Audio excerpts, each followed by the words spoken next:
साथियों, क्या कभी ऐसा भी हो सकता है कि एक मछली इतनी बड़ी हो जाए कि समुद्र भी उसके लिए छोटा पड़ जाए?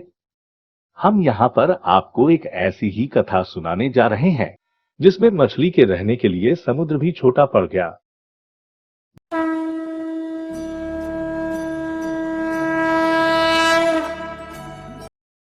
बहुत पुराने समय की बात है। सत्यव्रत नामक एक बहुत तेज प्रतापी वदार हृदय के एक राजा राज्य करते थे। प्रभात का समय था। राजा कृतमाल नदी में स्नान कर रहे थे। स्नान करने के बाद जब वह सूर्य देव को जल दे रहे थे, उसी समय उनकी अंजलि में जल के साथ एक छोटी सी मछली आ गई।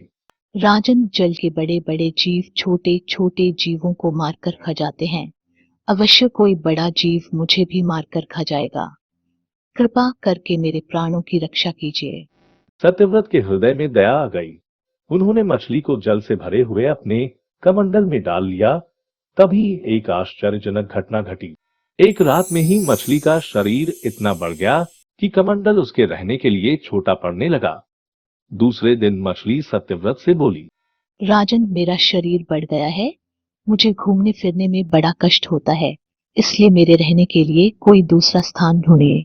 सत्यव्रत ने मछली को कमंडल से निकालकर पानी से भरे मटके में रख दिया।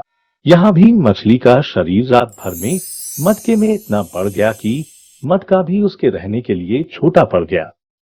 दूसरे दिन मछली पुनः सत्यव्रत से बोली।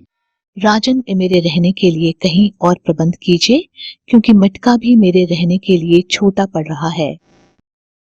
तब सत्यव्रत ने मछली को निकालकर एक सरोवर में डाल किया, किंतु सरोवर भी मछली के लिए छोटा पड़ गया। इसके बाद सत्यव्रत ने मछली को नदी में और फिर उसके बाद समुद्र में डाल दिया। आश्चर्य की बात यह है कि समुद्र में भी मछली का शरीर इतना अधिक बढ़ गया कि मछली के रहने के लिए वह छोटा पड़ गया। अतः मछली पुनः सत्यव्रत से बोली। राजन, ये समुद्र भी मेरे रहने के लिए उपयुक्त नहीं है। मेरे रहने की व्यवस्था कहीं और कीजिए। मेरी बुद्धि को आश्चर्य के सागर में डुबो देने वाले आप कौन हैं? आपका शरीर जिस गति से प्रतिदिन बढ़ता है, उसे दृष्टि में रखते हुए बिना किसी संदेह के कहा जा सकता है कि आप अवश्य ही परमात्मा हैं। यदि यह बात सत्य है, तो कृपा करके बताइए कि आपने मत्स्य का रूप क्यों धारण किया है? तभी वहां पर मत्स्य रूपधारी भगवान श्री हरि प्रकट हुए। मत्स्य रूपधारी श्रीहरि ने उत्तर दिया, राजन, हयग्रीव नामक दैत्य ने वेदों को चुरा लिया है। जगत में चारों ओर अज्ञान और अधर्म का अंधकार फैला हुआ है।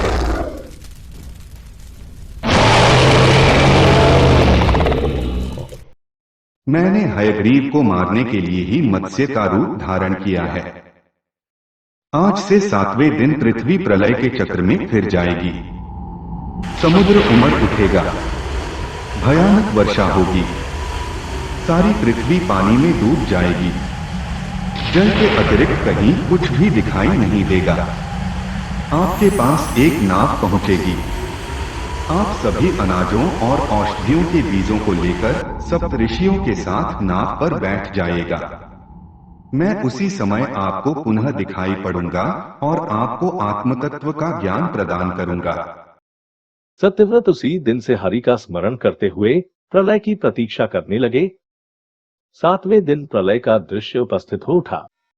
समुद्र भी उमड़कर अपनी सीमाओं से बाहर बहने लगा। भयानक वर्षा होने लगी। थोड़ी ही देर में सारी पृथ्वी पर जल ही जल हो गया। उसी समय राजा को एक नाव दिखाई पड़ी। सत्यव्रत सप्त ऋषियों के साथ उस नाव पर बैठ गए। उन्होंने नाव के ऊपर संपूर्ण अनाजों और औषधियों के बीज भी भर लिए। नाव प्रलय के सागर में तैरने लगी। प्रलय के उस सागर में उस नाव के अतिरिक्त कहीं भी कुछ भी नहीं दिखाई दे रहा था।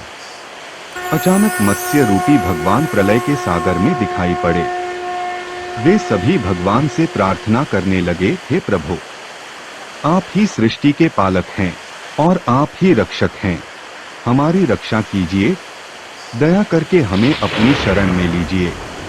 सत्यव्रत और सप्त ऋषियों की प्रार्थना पर मत्स्य रूपी भगवान प्रसन्न हो उठे। उन्होंने अपने वचन के अनुसार सत्यव्रत को आत्मज्ञान प्रदान किया। बताया सभी प्राणियों में मैं ही निवास करता हूँ। न कोई ऊंच है न नीच, सभी प्राणी एक समान हैं। जगत नश्वर है, नश्वर जगत में मेरे अतिरिक्त कहीं कुछ भी नहीं है। जो प्राणी मुझे सब में देखता हुआ जीवन व्यतीत करता है, वह अंत में मुझ में ही मिल जाता है। मत्स्य रूपी भगवान से आत्मज्ञान पाकर सत्यव्रत का जीवन धन्य हो उठा। वे जीते जी ही जीवन मुक्त हो गए। प्रलय का प्रकोप शांत होने पर मत्स्य रूपी भगवान ने हयग्रीव को मारकर उससे वेद छीन लिए। भगवान ने ब्रह्मा जी को पुनः वेद दे दिए। इस प्रकार भगवान ने मत्स्य रूप धारण करके वेदों का उद्धार किया और साथ ही संसार के प्राणियों का भी कल्याण किया। भगवान इसी प्रकार समय समय पर अवतरित होते हैं और सज्जनों तथा साधुओं का कल्याण करते हैं। वैदिक कथाओं को जानने, सुखी संपन्न व आदर्श जीवन जीने के लिए खुद सुने, अपने भाई बहन व अपने माता पिता को सुनाएं। दिव्य सनातन कथा।